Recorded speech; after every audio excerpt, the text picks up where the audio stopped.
Look like either sides are backing out. Milad Rabbani, as far as Iran is concerned, of course, they have felt the heat.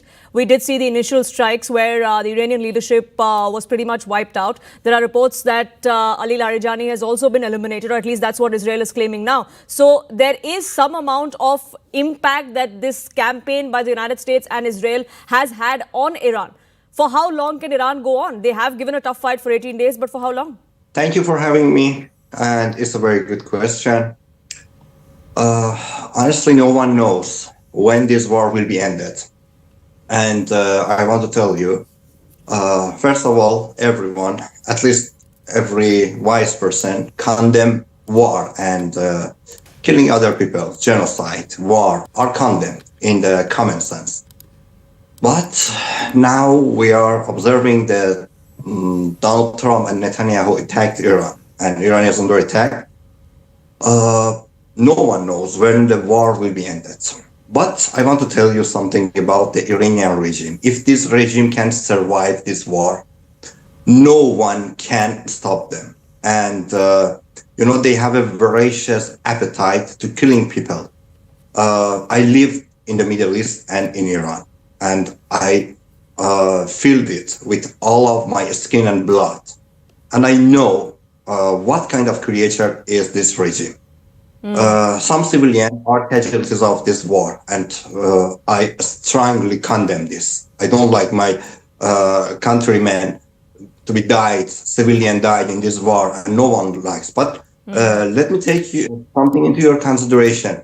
Now, Iranian people are not so sad with this because they lived in the regime, and they have a hope, the hope for regime change. And now the interest of Donald Trump, Netanyahu, and Iranian people are in one line. And as you mentioned, they killed Larijani and one of the head of the Basij officers is a military. And now there is two targets for Israel to kill. Mohammad Bagher Qalibaf and Mujtaba Khamenei, I believe, and Radan, and yes, the General Radan. And after, if Israel managed to kill them, that I believe they will do that. In a few days, we will see that. In that time, there is a vacancy of power in Iran because all the high-rank commanders will be died. And the Trump count on Iranian people. And that's an election for Iranian people. If the Iranian people come to the street, we will see the collapse of the regime. But if the Iranian people refuse to come, I believe they will come because of some evidence. But if they don't come, Trump is the loser of this war, and Netanyahu, they lost the war because they cannot kill. In that time, they have to attack the civilian. Up to now, they mostly concentrated on military forces. Sure. And there is an international principle of distinction. Iranian regime has no respect for principle of distinction. They put their military bases exactly near the people because they want to use Iranian, because they don't care about Iranian lives. 2 months ago, between 30,000 to 50,000 Iranian people were massacred in 2 days. It's a record in the war. In 1 or 2 days, just go and see what was the number of people. But what's to say that the individual who is someone that is approved, so to say, by Israel and the United States is someone that is meant to be at the helm of affairs in Iran, is someone that can actually take forward the country and is meant and is right for the people? Who's to say that is going to happen? After the regime collapse, you mean? Yes. I mean, if that's the goal, as Trump states. I'm not me nor Mr. Trump. We are not in the position to say who will rule. This is what Iranian people will choose. At least I have one vote.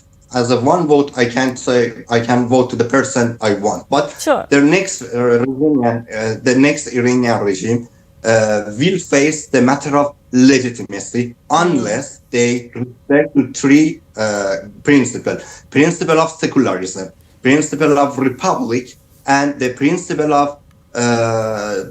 generations, the right of generations to choose their government. Sure. I mean, when Khomeini came to the power, he resorted to the third one. He said, we are a new generation, we have the right to choose. Okay, but Sure. they didn't respect this right for the next generation.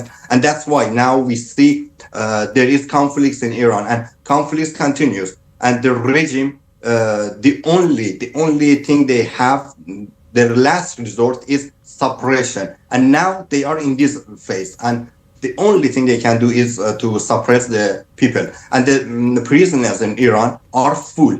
And Sure. honestly, Sure. It's not to say that this the Ayatollah-led regime was being nice to the people of Iran. There was a reason that we saw the kind of protests that we did, but we also did see that outpouring when people did come out after the announcement of Ayatollah al-Khamenei's assassination. But Ashok Sajanhar, I want to ask you this: as far as this 18-day, Poonam. Mr. Rabbani, where do you think this is going to lead to? I mean, even if the war ends, even if United States and Israel in the near future declares that, okay, our set objectives are met, so we are walking out of this, is this something that could flare up at any given moment?